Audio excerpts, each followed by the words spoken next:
Another point that would seem a bit troubling for the flat Earth model, at least the simple flat Earth model, is the recent lunar eclipse that occurred. Leaving aside the question, which I believe Greater Sapien has already posed, as to what exactly is happening when a lunar eclipse occurs. There was one just the other day that was observed by millions of people from London to New Delhi and on across most of Europe and most of Asia. You can go check with those people. Millions of people saw it.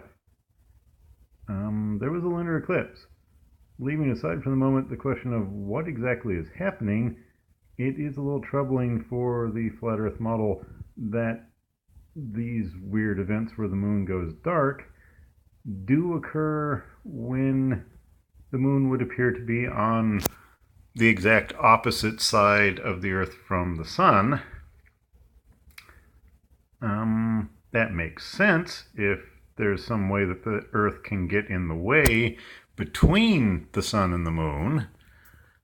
It doesn't make so much sense if there isn't a way for the Earth to get in between the sun and the moon.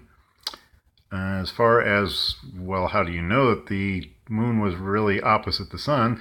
Well, for one thing, you could just time when the sun and the moon rise.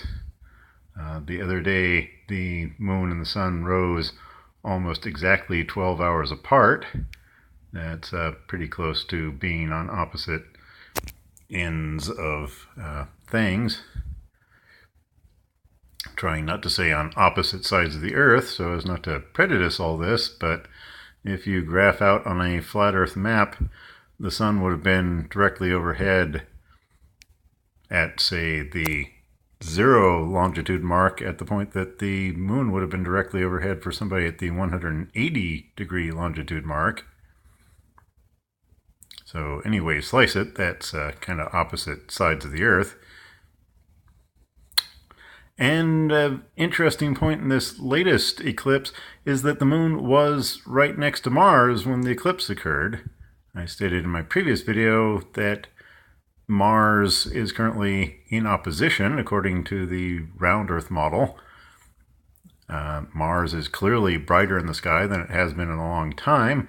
If you use a telescope, you can observe that Mars is clearly bigger in the sky than it has been in a long time.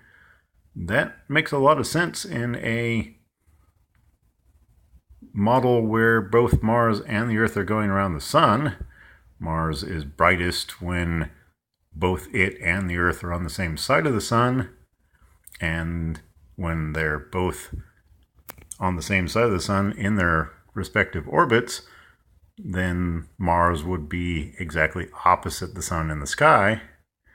In this particular case, pretty graphic demonstration of at least the consistency of the round Earth model. Again, this doesn't prove that the round Earth model is true, just that it does seem remarkably consistent that the lunar eclipse occurred just a couple of degrees away from Mars, suggesting that Mars is really very close to being on the opposite side of the Earth from the sun, at the same point that the moon is on the opposite side of the Earth from the sun. Again, there could be other explanations for that, but the whole round Earth model seems to add up pretty nicely.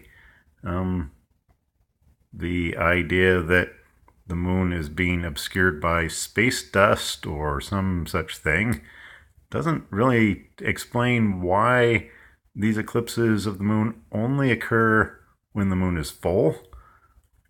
A fact which is pretty well explained by assuming that that's the only time when the moon can be on the opposite side of the Earth from the sun. And there's a whole potential separate posting on the lighting of the moon is pretty difficult to reconcile with a flat Earth model. It's like, why does the moon go through phases? And why is it full when it is, quote, opposite in longitude to the sun, as opposed to being full at some other time?